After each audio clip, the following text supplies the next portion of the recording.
UDF ഉപേക്ഷിച്ച പദ്ധതികൾക്ക് ജീവൻ വെച്ചത് ഇടതുപക്ഷ ഭരണകാലത്താണെന്ന് മന്ത്രി പി പ്രസാദ്. വികസന കാര്യത്തിൽ കേരളത്തിലെ മാതൃകാ മണ്ഡലങ്ങളിൽ ഒന്നായി ഏറ്റുമാനൂരിലെ മാറ്റുവാൻ മന്ത്രി വി.എൻ. വാസവന് കഴിഞ്ഞതായും പി പ്രസാദ് പറഞ്ഞു. വി.എൻ. വാസവന്റെ മണ്ഡല വികസന സന്ദേശ ജാഥ ഉദ്ഘാടനം ചെയ്ത് സംസാരിക്കുകയായിരുന്നു കൃഷിമന്ത്രി.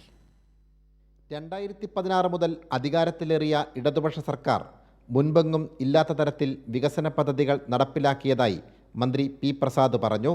UDF അധികാരത്തിലിരുന്ന കാലത്ത് പറയാൻ പറ്റുന്ന ഏത് വികസന പ്രവർത്തനങ്ങളാണ് നാട്ടിൽ നടന്നിട്ടുള്ളത്? അവർ ഉപേക്ഷിച്ച പല പദ്ധതികളും യാഥാർത്ഥ്യമാക്കിയത് ഇടതുപക്ഷമാണെന്നും അദ്ദേഹം വ്യക്തമാക്കി.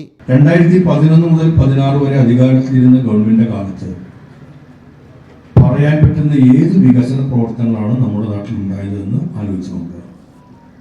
ഇന്ന് കാണുന്ന പല വികസന പ്രവർത്തനങ്ങളും മുടങ്ങുകയോ നിലയ്ക്കുകയോ ചെയ്ത അവസ്ഥയിലായിരുന്നു.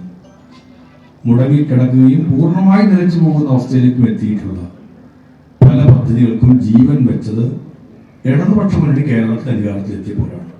വിശാലമായ കാഴ്ചപ്പാടോടെ ദീർഘവീക്ഷണത്തോടെ ഭാവി കേരളത്തെ കരുപ്പിടിപ്പിക്കാൻ ഇത്രമാത്രം ആസൂത്രണം നടത്തി മുന്നോട്ട് പോയ കാലം നിങ്ങൾക്ക് പറയാൻ കഴിയുമോ എന്ന് നോക്കുക. സമസ്ത മേഖലയിലും വികസനം കൊണ്ടുവരാൻ കഴിഞ്ഞതായി മന്ത്രിയും സ്ഥലം MLA-യുമായ വി.എൻ. വാസവൻ പറഞ്ഞു. പേരൂർ SNDP ജംഗ്ഷനിൽ ചേർന്ന യോഗത്തിൽ സംഘാടക സമിതി ചെയർമാൻ KI കുഞ്ഞച്ചൻ അധ്യക്ഷനായി.